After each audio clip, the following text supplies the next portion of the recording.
मैं किसी को कुछ नहीं बताऊँ, प्लीज मुझे जाने दो, मुझे छोड़ दो। नमस्कार, आदाब। मैं inspector Adil Khan, crime petrol Dastak में आपका स्वागत करता हूँ। जिस औरत का कत्ल हुआ उसका नाम डॉली सिंह था, और डॉली का कत्ल इसलिए हुआ क्योंकि वो मुजरिम का कोई गहरा राज जानती थी, कोई ऐसा राज जो कई निर्मम हत्याओं की वजह बनने वाला था। डॉली ने इस दस्तक को महसूस भी किया था, और उसके कत्ल के बाद मुजरिम का ये राज ही रह गया। और हैरानी की बात यह थी कि डॉली की मौत के 2 महीने बाद भी उसके कत्ल के बारे में किसी को कुछ नहीं पता था।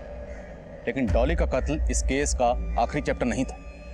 अब हमारे सामने मुजरिम का एक ऐसा चैप्टर आया जो भयंकर खून खराबे की तरफ इशारा कर रहा था।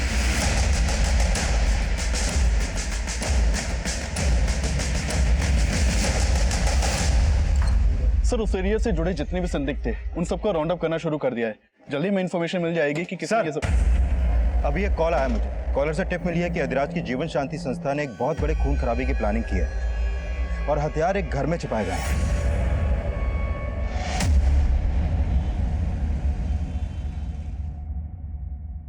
पूजा बेटा, ये देख। अरे भाई, लड़के तो सारे ही सही हैं। तुझे इनमें से कोई लड़का पसंद है तो बता, रिश्ते की बात चलाते हैं फिर। पापा, सच बोलूं तो मुझे इनमें से कोई भी लड़का पसंद नहीं। मैं बस इतना चाहती हूँ कि मेरा हस्बैंड एक गवर्नमेंट ऑफिसर, स्टेबल जॉब और सिक्योर्ड फ्यूचर। That's it. शादी में बहुत दहेज देना पड़ेगा। हाँ, इसका भाई तो कुछ करता नहीं, सब माँ बाप को ही तो देना पड़ेगा। अरे माँ तुम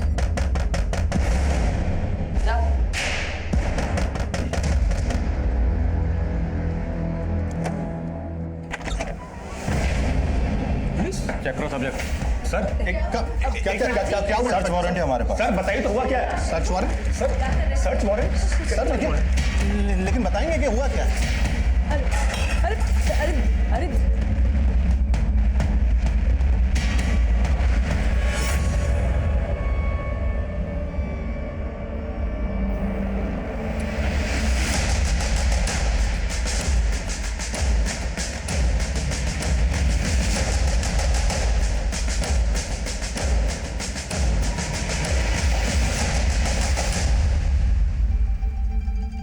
हमारी समझ में कुछ नहीं आ रहा है कि वो हथियार यहाँ कैसे आए। सर, हमें लगता है हमें कोई फंसाने की कोशिश कर रहा है। कोई दलील नहीं चलने वाली। तुम लोग इस अधिराज के लिए काम करते हो ना? अधिराज नहीं, स्वामी अधिराज कहिए। उनका इसमें कुछ भी लेना देना नहीं है। वो गुरु है हमारे।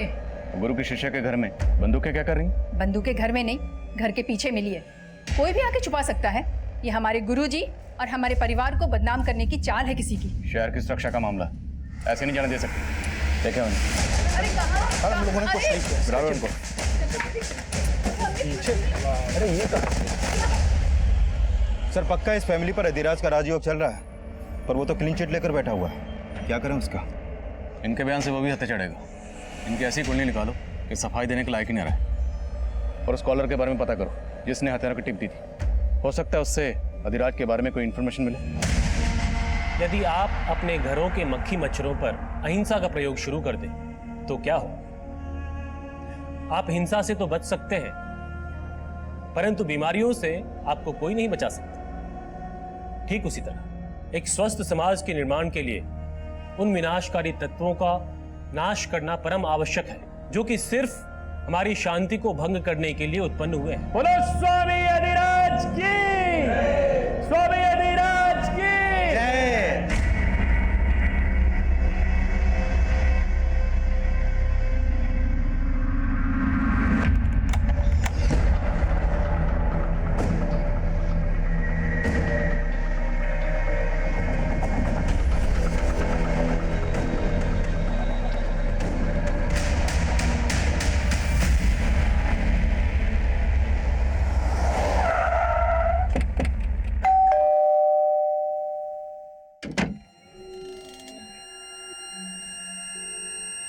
हमें रमेश शुक्ला से मिलना। जी सर, बोलिए। मैं रमेश शुक्ला हूँ।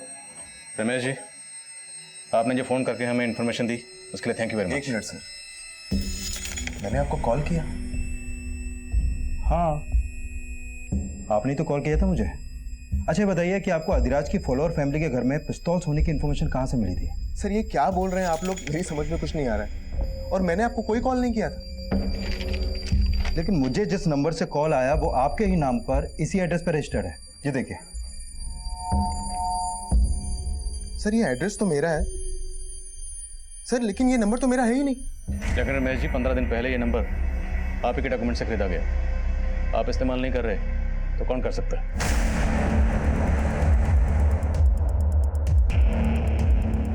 आप इनकी? मैं इनकी वाइफ कीर्ति शुक्ला। कीर्ति जी, आप जानते हैं इस नंबर के बारे में? नहीं सर, मुझे इस नंबर के बारे में कुछ नहीं पता। सर हो सकता है ये लोग अधिराज के डर से कुछ ना बोल रहे हो। यादव, ये नंबर 15 दिन पहले खरीदा गया। उसे सिर्फ एक कॉल किया गया और तुम्हें, उसके बाद से ये नंबर बंद है। मामला कुछ और है। तिवारी परिवार के खिलाफ कुछ मिला? सर मैंने चेक किया लेकिन अभी तक कुछ खास नहीं मिला है। और हाँ सर, तिवारी परिवार में वो माता जी निर्मला तिवारी, सिर्फ उनका ही अधिराज के आश्रम में आना जाना है और वो भी मोबाइल यूज नहीं करती हैं। तो घर के पिछले हिस्से में हथियार हैं, ये सिर्फ निर्मला देवी को पता होगा या पूरे परिवार को? या कहीं ऐसा तो नहीं कोई वाकई उन्हें फंसाने की कोशिश कर रहा है? और ये रमेश और उसकी बीवी कुछ ठीक नहीं लग रहे, इनके बारे में पता करो। हो सकता है कुछ छुपा रहे हैं। सबूतों के अभाव में तिवारी परिवार को जमानत मिल गई, पर हमें लग रहा था कि तिवारी परिवार सिर्फ मोहरा था। असली गुनहगार अधिराज, जिस पर पहले भी हिंसा भड़काने के आरोप लग चुके थे। और अधिराज एक सफेद पोस्ट मुजरिम था, इसलिए बिना किसी पुख्ता सबूत के हम उसके गिरेबान में हाथ नहीं डाल सकते थे। और मामला नेशनल सिक्योरिटी का था। हम इस केस की कड़ियां जोड़ ही रहे थे कि हमारे सामने एक मर्डर केस आया।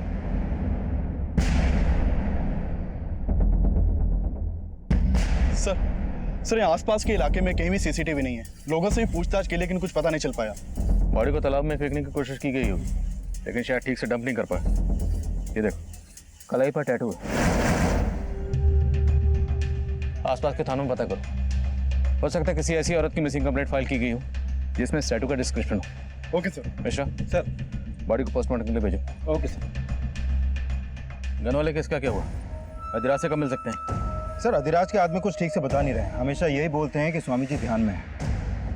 वो जानबूझ के हमें अवॉइड कर रहा है। ध्यान तोड़वाना पड़ेगा उसको।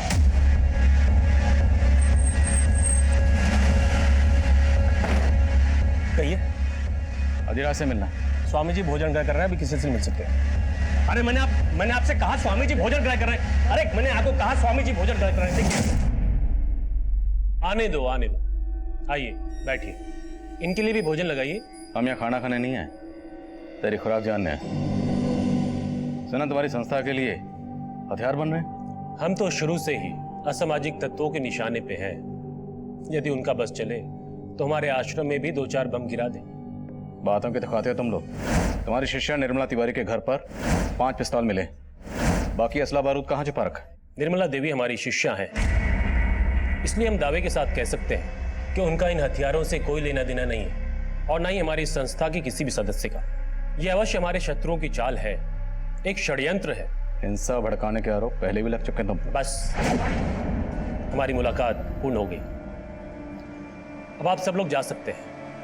और ध्यान रहे इंस्पेक्टर, अगली बार जब आप आए तो अपने साथ अनुमति लेके आइएगा, वरना आप तो जानते ही हैं हमारे भक्तजन क्या क्या कर सकते हैं।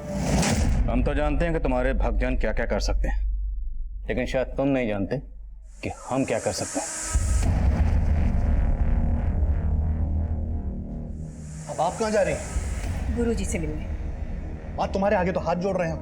इतना सब कुछ हो गया घर में, लेकिन गुरुजी गुरुजी ने हमेशा हमारा भला चाहा है और आगे भी हमारी नैया वही पार लगाएंगे। माँ जी नैया डूब रही है, अब तो स्वामी जी की पतवार छोड़ दो।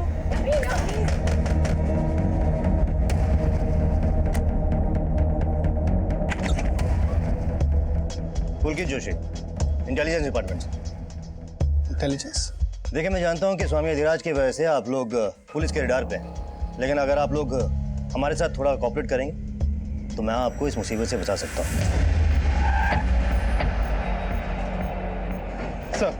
सर, जिस औरत की लाश हमें तालाब के पास मिली थी, कानपुर के किसी भी थाने में उसकी मिसिंग कंप्लेंट फाइल नहीं हुई है। कानपुर के बाहर पता करो। Okay sir. सर मैंने रमेश शुक्ला और कीर्ति शुक्ला इन दोनों के कॉल रिकॉर्ड चेक किए। सर, इस कीर्ति शुक्ला का निर्मला तिवारी के पोते सुदीप से अफेयर का इंडिकेशन मिला है। मतलब तिवारी परिवार और शुक्ला परिवार में कोई ना कोई कनेक्शन जरूर है। रमेश शुक्ला के नाम से जो सिम खरीदा गया उससे ये टिप मिलना कि तिवारी परिवार के घर में हथियार हैं, इसका स्वामी अधिराज या उसकी संस्था से कोई ना कोई ताल्लुक जरूर है, जो ये दोनों फैमिलीज हमसे छुपा रही हैं।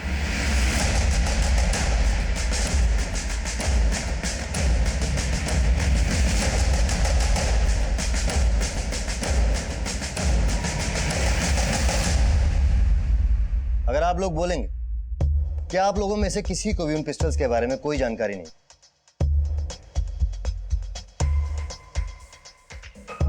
तो इस बात का विश्वास तो मैं भी नहीं करूंगा। लेकिन सर, हकीकत तो यही है कि हमारा उन हथियारों से कोई लेना देना नहीं है। रमेश शुक्ला और उसकी बीवी कीर्ति शुक्ला, उनका किससे लेना देना है?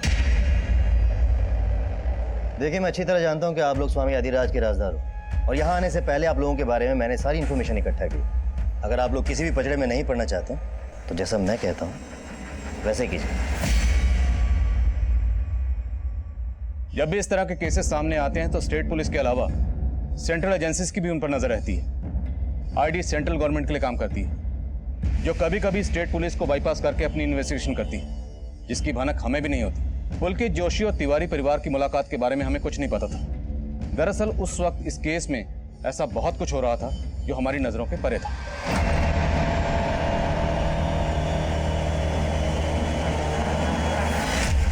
हाँ, मैं सुप्रिया का ब्रेन वॉश करने की कोशिश कर रही हूँ, पर फिलहाल सिचुएशन ऐसी है कि हमें सब्र करना ही होगा। हाँ, लेकिन मैं इतनी जल्दी उससे कैसे बात कर लूं? एक मिनट, दरवाजे पर कोई है, मैं बाद में बात करती हूँ।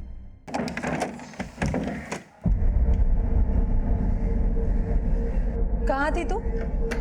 सुप्रिया, कितनी देर से फोन लगा रही थी तुझे? फोन क्यों नहीं उठा रही थी मेरा? सुप्रिया, तुझे पता है ना कितनी फिक्र होती है तेरी मुझे। आपको मेरी फिक्र कब से होने लगी? आपका तो सारा टेंशन कहीं और ही है।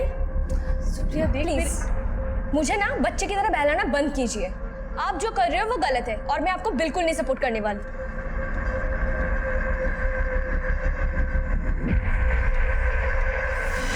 सर देखिए, कोई गलत फहमी हुई है आपको।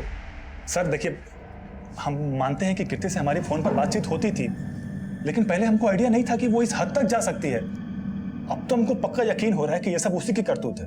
क्यों? ऐसा क्या था? कीर्ति ऐसा क्यों करेगी? सर, कीर्ति से हमारा कांटेक्ट एक सोशल नेटवर्किंग साइट पे हुआ था। वो अपनी लाइफ से बहुत ही डिप्रेस्ड थी। फिर तो हमारी बातचीत होती थी सिर्फ, लेकिन उसके बाद हम मिलने भी लगे थे।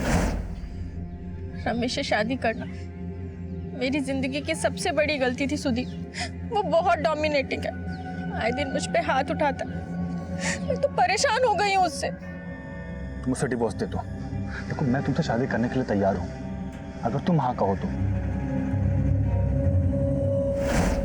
सर, मैंने सोचा भी नहीं था कि वो मेरा प्रपोजल ठुकरा देगी।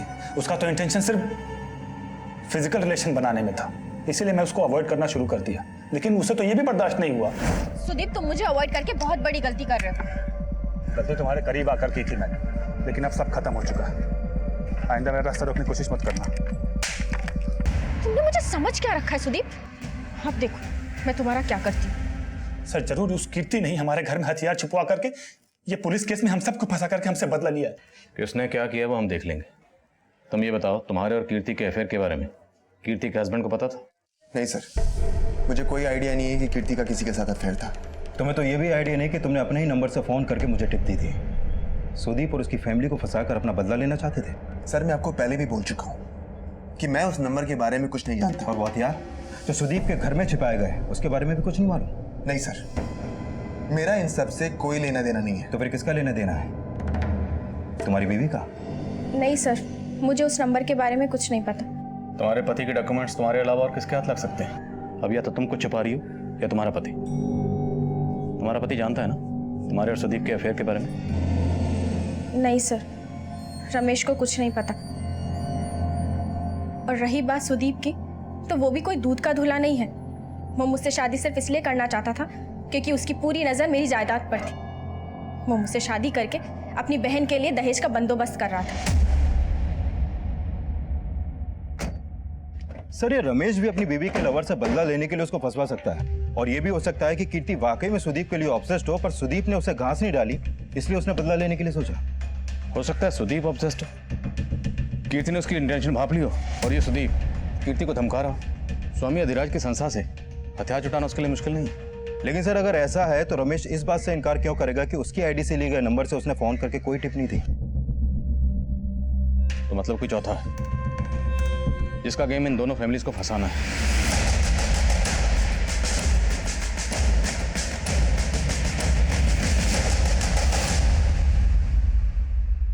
अरे तुम समझ क्यों नहीं रहे हो? कर तो रही हूं मैं कोशिश। ये सही समय नहीं है, हमें थोड़ा और वेट करना पड़ेगा। हाँ, 1 मिनट, बाद में बात करती हूँ। बाय। ये लीजिए। क्या है ये? इन पेपर्स में साफ लिखा है मैं अब इस घर की बराबर की हकदार हूँ। सुप्रिया ये सब क्यों कर रही है तू? ये प्रॉपर्टी पापा की थी ना, तो उनके मौत के बाद आप अकेले तो मालिक नहीं बन सकती। आप मुझे मेरा हिस्सा दे दीजिए और अलग हो जाइए। आप कुछ कीजिए ना। आप हमारे सानिध्य में हैं। अपनी समस्त चिंताएं हमें दे दीजिए और निश्चिंत रहिए, परंतु स्मरण रहे आपका समर्पण पूर्ण होना चाहिए। ऐसी कोई बात ना हो जो हमसे छुपी हो। कुछ तो ऐसा है जो आप छुपा रही हैं हमसे। गलती हो गई गुरुजी, बहुत बड़ी गलती हो गई। आप तो परम ज्ञानी हैं गुरुजी, आपको जानते हैं। हम आपको उस आईडी एजेंट के बारे में बताने ही वाले थे गुरुजी। ID agent? कौन आईडी एजेंट? देखिए, मैं जानता हूँ कि आपकी दादी अधिराज के खिलाफ नहीं जाएगी और ना ही आपके परिवार में से कोई इसके खिलाफ जाएगा, और उसका खामियाजा आप अच्छी तरह भुगत चुकी हैं। पर हम गलत नहीं है। मैं जानता हूँ, लेकिन अधिराज 100% गलत है। देखिए, अभी तो उसका हथियारों का ही कनेक्शन आपके परिवार से मिला। अगर अब भी आप लोगों ने मेरी बात नहीं मानी तो आप लोगों को कोई बचा नहीं पाएगा। पर इसमें मैं क्या कर सकती हूँ? मेरी बात कोई नहीं सुनेगा। आपका घर इसी गली में है ना? जी। देखिए, सवाल सिर्फ आपकी बदनामी का नहीं है, नेशनल सिक्योरिटी का सवाल, जो मैं आपकी फैमिली से एक्सपेक्ट करता हूँ।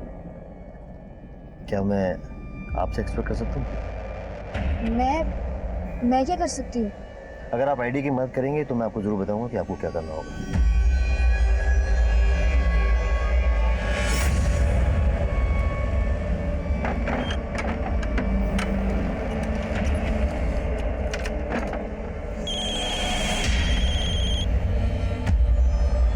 हेलो? नहीं, तुम यहाँ मत आओ, मैं ही आती हूँ।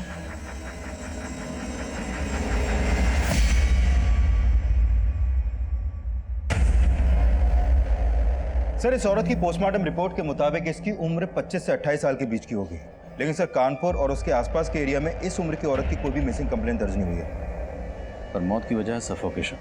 यस सर, और इस औरत की बॉडी पर कोई भी एक्सटर्नल इंजरी के साइन नहीं मिले हैं। इसकी मौत दम घुटने से ही हुई है। और हाँ सर, एक बात और, इस रिपोर्ट के मुताबिक ये औरत 1 महीना प्रेग्नेंट थी। प्रेग्नेंट? तो हो सकता है इस औरत की मौत के पीछे इसके पति या किसी जान पहचान वाले का हाथ, इसलिए इसकी मिसिंग कंप्लेंट फाइल नहीं की गई। पॉसिबल है सर। अब इसके हाथ पर ये जो टैटू है, यही इसकी शिनाख्त का जरिया बनेगा। देखते हैं।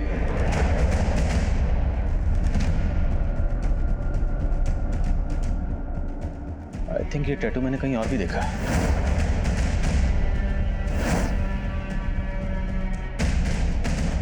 यस, कीर्ति शुक्ला की कलाई पर बिल्कुल ऐसे टैटू है।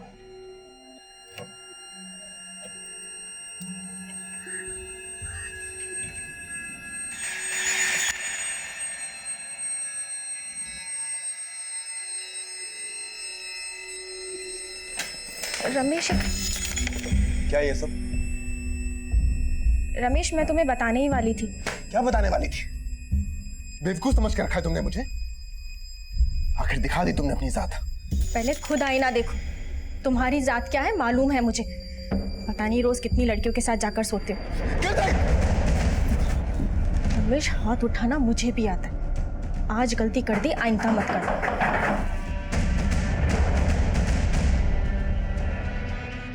दरअसल ये लाश हमें एक तालाब के पास मिली। आप पहचानती हैं इसे? नहीं सर।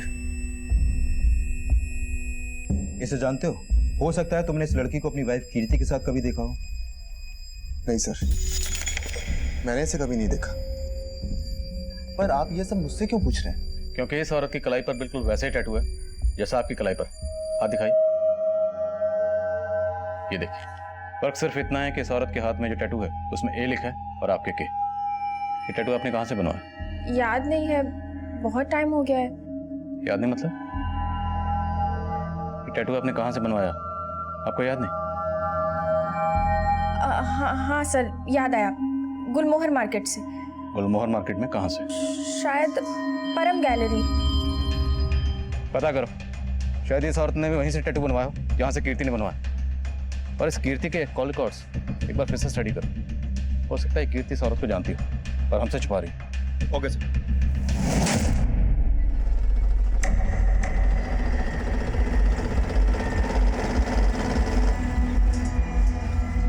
मुझे लगा नहीं था कि तुम आओगे, पर तुम तो देश की सुरक्षा को लेकर वाकई कंसर्न। देखिए, मुझे आपके इस मिशन में कोई इंटरेस्ट नहीं है।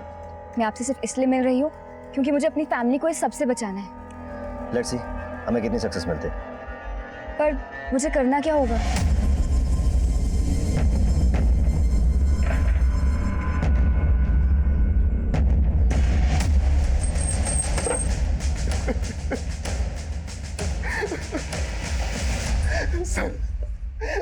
सर जब मैं घर आया तो दरवाजा लॉक था। मुझे लगा कि कीर्ति कहीं बाहर गई होगी, तब मैंने अपनी चाबी से दरवाजा खोला तो देखा कि कीर्ति अंदर।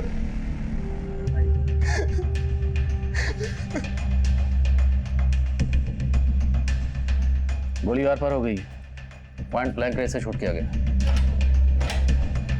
तेरे लॉक तो एकदम ठीक है।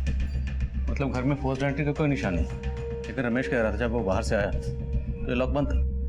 सर रमेश ने बताया कि ये चाबी कीर्ति की है जो घर से मिली, और ये चाबी रमेश की। कहीं रमेश दो चाबियों की कहानी तो नहीं बना रहा? नहीं सर, मैं झूठ नहीं बोल रहा। तो तुम्हारे और कीर्ति के अलावा ऐसा कौन हो सकता है जिसके पास तुम्हारे घर की चाबी होगी? क्योंकि घर में कोई जबरदस्ती नहीं घुसा, बाकायदा ताला खोल के घुसा। सर आपको तो पता ही है कि कीर्ति का सुदीप के साथ। सर हो सकता है कि कीर्ति ने शायद सुदीप को घर की दूसरी चाबी दे रखी हो। सर जाहिर है कि ये सुदीप पे शक जताएगा, और घर के आसपास कोई सीसीटीवी भी नहीं है। लेकिन मैं खबरियों से पता करवाता हूँ कि मर्डर के वक्त ये दोनों कहाँ थे। एक हफ्ता पहले जिस औरत की लाश मिली थी उसकी कलाई पर ठीक वैसे टैटू था जैसा कीर्ति की कलाई पर अभी तक ना उस औरत की शिनाख्त हो पाई है और ना ही ये पता चल पाया कि वो टैटू कहाँ से बनवाया गया था। पर हो ना हो, उस औरत और कीर्ति इन दोनों के कत्ल के पीछे कोई ना कोई कॉमन कनेक्शन जरूर है।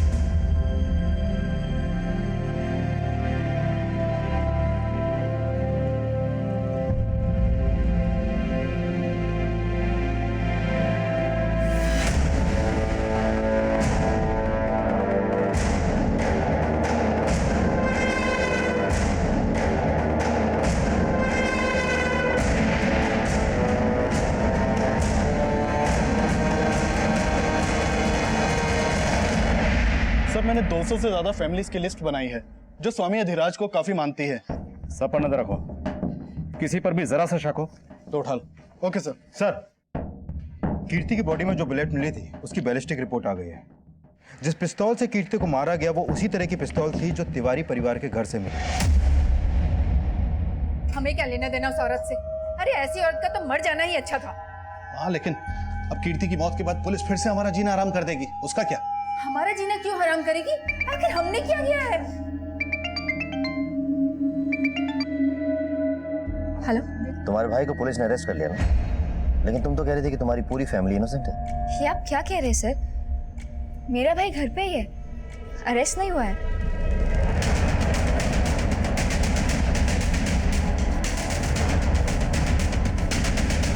लेकिन साहब, अरे क्या हुआ? ये क्या कर रहे हैं आप लोग? कहाँ ले जा रहे हैं? कहाँ ले जा रहे हैं साहब? अरे सुन।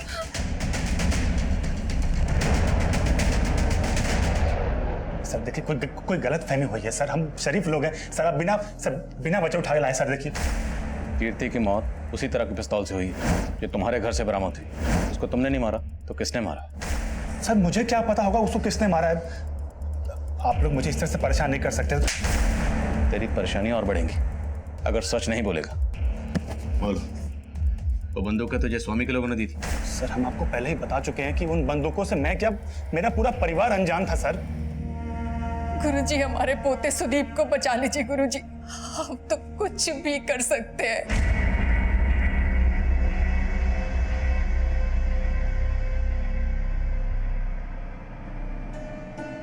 देखिए, समय ठीक नहीं चल रहा है।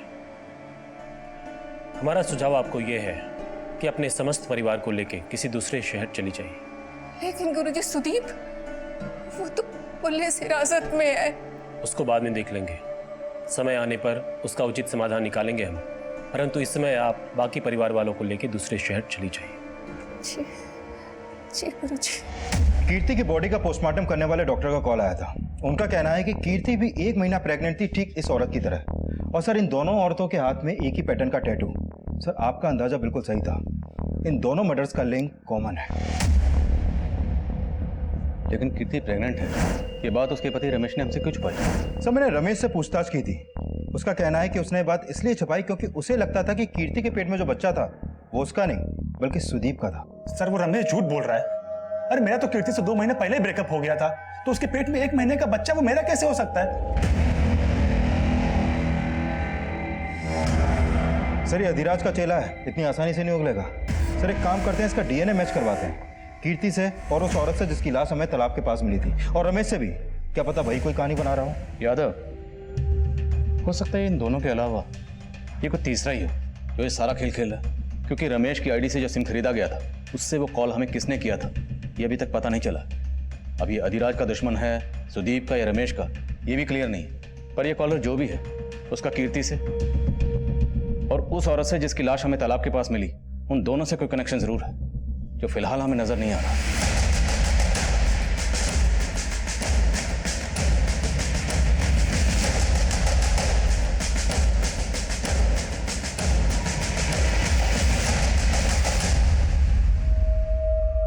संभाल के लेके जाना और ऐसी जगह छुपाना कि किसी को भनक ना लगे।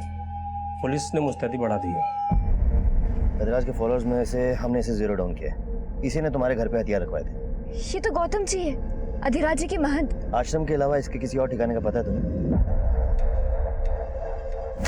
सर, हमने अधिराज के लोगों में से इस गौतम को 0 डाउन किया है। सर, खबरियों से पता चला है कि मेरठ से खरीदे गए हथियारों की डील के वक्त ये गौतम भी वहां मौजूद था। सर, इस गौतम का आश्रम के अलावा एक और ठिकाने का पता चला है। उठाओ इस गौतम। Okay sir.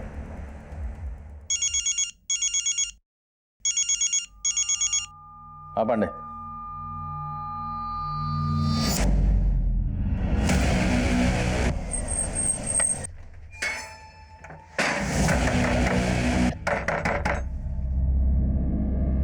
आसपास देखो, लगता है घर में नहीं है, शायद किसी ने देखा हो।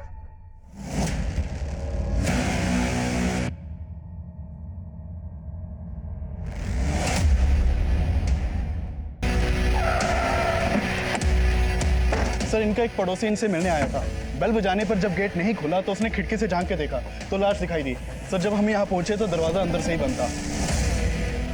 वर्षा त्यागी और कलाई पर वी का टैटू और कीर्ति की कलाई पर के का टैटू था। वर्षा, कीर्ति और ए, 3 औरतें जिनकी कलाई पर उनके नाम के पहले अक्षर का टैटू है, वो तीनों मारी जाती हैं। इन तीनों औरतों का आपस में क्या कनेक्शन हो सकता है? हाँ यादव, बोलो। सर, गौतम को तो उठा लिया, लेकिन अपना कांस्टेबल लालजी यादव वो शहीद हो गया। सर, बहुत हथियार मिले हैं इसके घर से। ये सर ठीक नहीं, लगता बहुत बड़ा रैकेट है इसके पीछे। वो वाली भी दे। अरे तू जा, जल्दी जा, जल्दी अपना सामान लेके आ। दादी, मुझे कुछ समझ नहीं आ रहा। सुदीप पुलिस कस्टडी में और हम दिल्ली जा रहे हैं। ये हम ठीक नहीं कर रहे।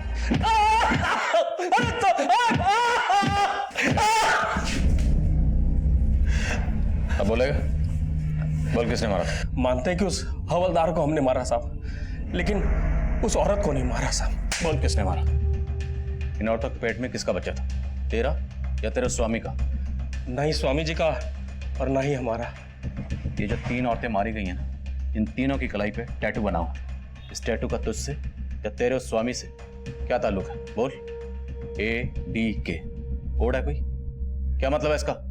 हमें नहीं मालूम ये क्या है, और इन औरतों से हमारा कोई संबंध नहीं है, और हमने इन्हें नहीं मारा है सर।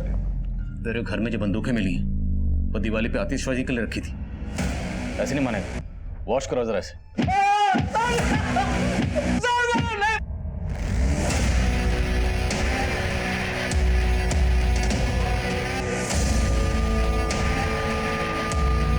फिर ये गौतम बहुत मोटी चमड़ी का है, बहुत तोड़ा फिर भी कुछ नहीं उगल रहा है। फिर एक काम करें, इसके स्वामी अधिराज को उठाएं। नहीं यादव, इस अधिराज को बिना पुख्ता सबूत के उठाना ठीक नहीं होगा। इसके फॉलोअर हंगामा करेंगे। सही वक्त का इंतजार। सर वर्षा के घर पे जो मोबाइल मिला था उसे ऑन किया। वर्षा के नंबर से आखिरी कॉल विक्रांत नाम के आदमी को किया गया था। सर इस वर्षा और विक्रांत के बीच में काफी लंबी बातें होती थी, लेकिन अभी विक्रांत का नंबर बंद है। वर्षा की बेटी? तो वर्षा की बेटी सुप्रिया का नंबर भी फोन में सेव था। उसे फोन किया तो उसने बताया कि वो जयपुर में है और वो यहाँ आ रही है। वर्षा ने जैसे लास्ट कॉल किया, क्या नाम बताया? सर विक्रांत। विक्रांत मतलब V for Varsha, V for Vikrant. और वर्षा की कलाई में जो टैटू था उसमें वी लिखा था। आपका मतलब इन टैटू वाली औरतों की कलाई पे लिखा ये अल्फाबेट इनके नाम से नहीं बल्कि इनसे जुड़े दूसरे लोगों के हैं, जिनके नाम भी इन्हीं के नाम के पहले अक्षर से शुरू होते हैं। यादव, कहानी कुछ भी हो सकती है। इस कीर्ति के फोन में जितने भी नाम के से सेव्ड है, सबकी लिस्ट बनाओ, सबके बारे में पता करो, और ये भी पता करो कि ये विक्रांत का फोन कौन से एड्रेस पर रजिस्टर्ड है। सर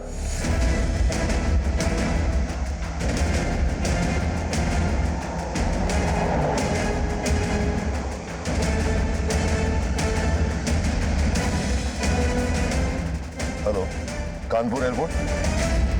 सर कीर्ति के मोबाइल में 2-3 नंबर ऐसे हैं जो के से शुरू होते हैं, लेकिन कीर्ति की इन लोगों से उतनी बातें नहीं होती थी जितनी वर्षा की विक्रांत से होती थी। सर वर्षा जिस नंबर पर कॉल करती थी वो नंबर विक्रांत का है ही नहीं। दरअसल वो नंबर इस डॉली सिंह के नाम पर सुभाष नगर के एड्रेस पर रजिस्टर्ड है। सर ये photo mobile network service provider से मिला है। अगर वो नंबर डॉली का था तो वर्षा ने डॉली का नंबर विक्रांत के नाम से क्यों सेव कर रखा? सर पता चला है कि कानपुर से दिल्ली जाने वाली एक फ्लाइट में बॉम्ब है और निर्मला तिवारी और उसका परिवार उसी फ्लाइट से दिल्ली जाने वाला है। इस खबर ने पूरे शहर में रेड अलर्ट कर दिया। हमने तुरंत एयरपोर्ट पुलिस को इन्फॉर्म किया कि जिस फ्लाइट में बॉम्ब होने की खबर है उसमें हमारी सस्पेक्ट तिवारी फैमिली ट्रैवल कर रही है।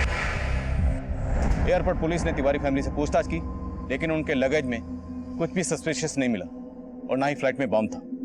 फ्लाइट कैंसिल हो गई और तिवारी परिवार को रिलीज कर दिया गया। लेकिन हम अभी ये जानना चाह रहे थे कि तिवारी परिवार ने अचानक दिल्ली जाने का प्लान क्यों बनाया। क्या गौतम जी को अपने हथियारों के साथ पकड़ा? हथियार तो आपके यहाँ से भी मिले थे, फिर हैरान होने का इतना नाटक क्यों कर रही हैं आप? नाटक नहीं कर रहे थे साहब। गौतम जी को हम गुरुजी की तरह ही मानते थे और हमको कुछ नहीं पता है। जरूर कोई गलत फहमी है साहब। और सुदीप भी बेकसूर है, उसको छोड़ दीजिए। तो सुदीप के अंदर होते ही दिल्ली क्यों भाग रहे थे? भाग नहीं रहे थे साहब, वो तो गुरुजी ने कहा था इसीलिए जा रहे थे। पूजा ने कहा था मत जाओ, लेकिन पूजा का?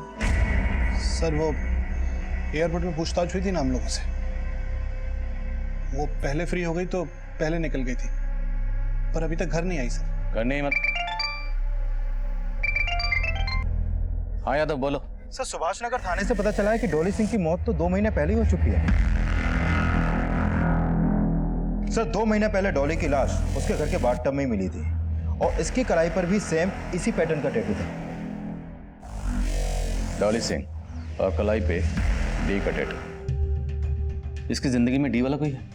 इसका पति दीपक। और सर डॉली के इस केस को सुभाष नगर पुलिस मर्डर मान के इन्वेस्टिगेट कर रही थी और उस वक्त उन्हें बाथटब के पास शराब भी मिली थी और डॉली के पति ने डॉली की मौत की खबर पुलिस को दी थी।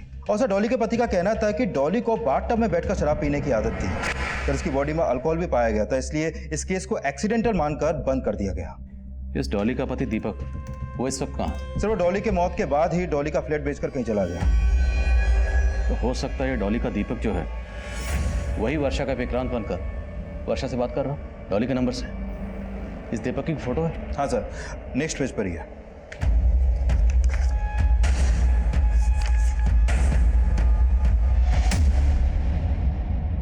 सर मैंने मम्मी को बोला था कि अब विक्रांत से दूर रहो, वो अच्छा आदमी नहीं है।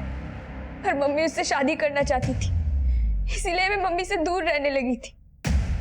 यही है विक्रांत? हाँ सर, यही वो आदमी है जिसकी वजह से मेरी मम्मी ने सुसाइड किया है। डॉली का दीपक ही वर्षा का विक्रांत है, तो क्या कीर्ति का के और इस औरत का ए भी है? सर ये आदमी इस औरत का ए है कि नहीं ये कह पाना मुश्किल है अभी, क्योंकि अभी तक इस औरत की कोई पहचान नहीं हो पाई है। लेकिन सुदीप कीर्ति से सोशल मीडिया से टच में आया था, तो हो सकता है कि ये आदमी भी कीर्ति से सोशल मीडिया के थ्रू मिला हो।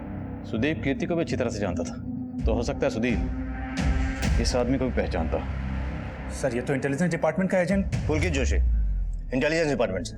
इसने हम लोगों को अपना मुखबिर बनने का ऑफर दिया था। क्या हुआ? क्या ढूंढ रही?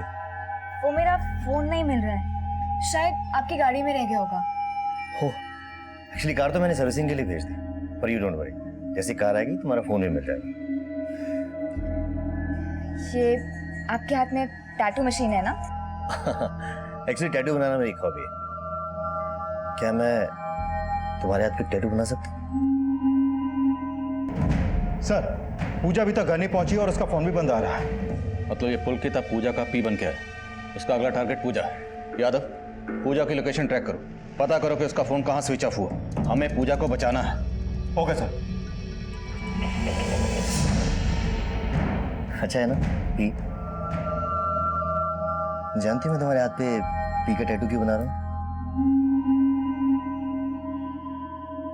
क्योंकि तुम्हारा नाम भी पी से है और मेरा नाम भी पी से है। ठीक है, कुछ भी पता चले तुरंत फोन करो। सर पूजा का फोन अभी लक्ष्मी नगर में बंद हुआ है और जिस नंबर पे उसने लास्ट कॉल की थी वो भी अभी लक्ष्मी नगर में एक्टिव है। सर वो नंबर अदिति बिष्ट के नाम पे रजिस्टर्ड है और ये वही औरत है जिसकी लाश हमें तालाब के पास मिली थी।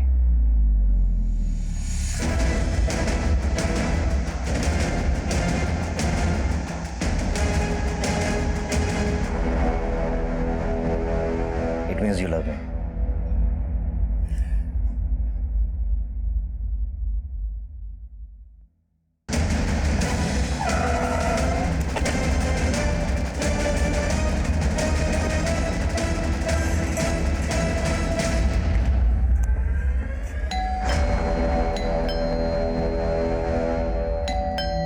एक सेकंड।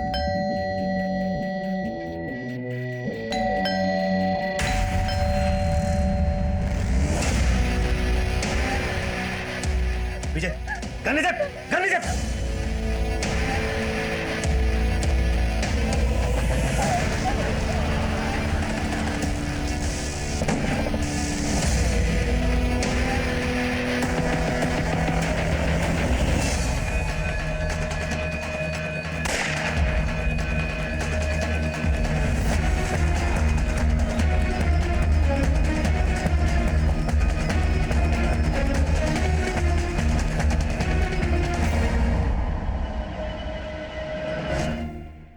डॉली, अदिति, कीर्ति, वर्षा और अब पूजा। और कितनी लड़कियों की जिंदगी बर्बाद की तूने? 4 और, लेकिन मैं मारा नहीं था, मैंने छोड़ दिया था। और डॉली को उनके बारे में पता चल गया था। वो मुझे अंदर करवाना चाहती थी, इसलिए मैंने उसे ऊपर पहुंचा दिया। फिर डॉली के घर पे कब्जा करके उसे बेच दिया। अदिति को भी इसी मकसद से मारा? अदिति का तो अमन था, बहुत प्यार करती थी मुझसे, उसे मारना नहीं चाहता था, लेकिन वो बेवकूफ हमारे प्यार की निशानी चाहती थी। बच्चा, एंड आई हेट किड्स। और वर्षा से मैं उसका घर हासिल करना चाहता था, लेकिन वो अपनी बेटी के कारण शादी के लिए रेडी नहीं हो रही थी। और जब मुझे पता चला कि उसने अपना घर अपनी बेटी के नाम कर दिया, तो छोड़ दिया मैंने उसे, मारा नहीं। और उसकी मौत का जिम्मेदार तू ही है। तेरी वजह से डिप्रेशन में गई और उसने सुसाइड कर लिया। कीर्ति की जिंदगी में कैसे दाखिल हुआ? उससे मैंने सोशल मीडिया पे दोस्ती की, कमल बन के, और वो मेरे प्यार में सेंटी हो गई। और उसने मुझे सुदीप के बारे में सब कुछ बता दिया और पूजा के बारे में भी। जिसकी शादी की दहेज के लिए सुदीप कीर्ति को फंसा रहा था। और फिर मैंने पूजा का मैट्रिमोनियल प्रोफाइल देखा। उसे देखती तो मैं उसके प्यार में पागल हो गया।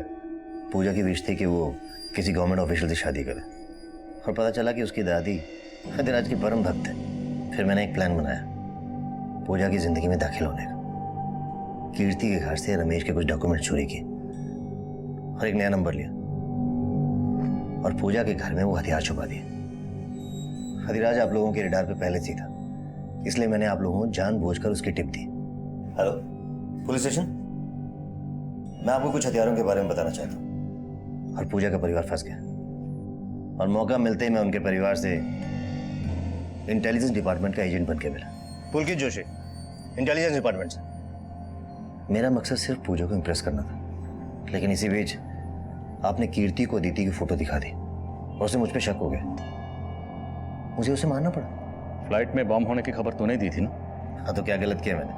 वो मुझे छोड़ के अपने परिवार के साथ दिल्ली जा रही थी। कानपुर एयरपोर्ट, कानपुर से दिल्ली जाने वाली फ्लाइट ARD 457 में बम। हाँ, पूजा का अंजाम भी वही होता जो बाकियों का हुआ। ये तो किस्मत अच्छी थी उसकी, बच गई। अब सलाखों के पीछे जाएगा ना तो जिंदगी के लिए तरसेगा, और एंड में तुझे मिलेगी फांसी।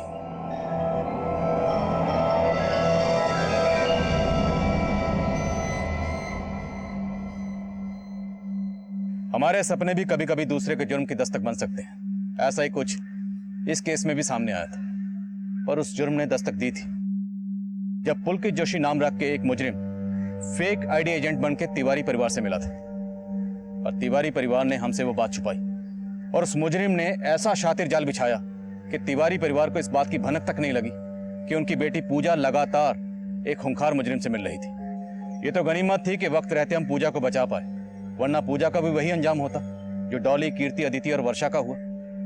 लेकिन स्वामी अधिराज और उनकी संस्था का इन जुर्मों से कोई ताल्लुक नहीं था। उनकी संस्था से जुड़े गौतम ने संस्था के बाहर रहकर हथियारों की खरीद फरोख्त की थी। वो अब न्यायिक हिरासत में है, और कई नाम रखने वाले पुलकित जोशी का असली नाम जगबीर सिंह है। उस पर हत्या, धोखाधड़ी और आपराधिक साजिश का मुकदमा चल रहा है, जिसका फैसला आना भी बाकी है। अब मैं आदिल खान आपसे इजाजत लेता हूं। आपसे फिर मुलाकात होगी एक नए केस के साथ। तब तक देखते रहिए क्राइम पेट्रोल दस्तक। मकसद बताना नहीं, बचाना है।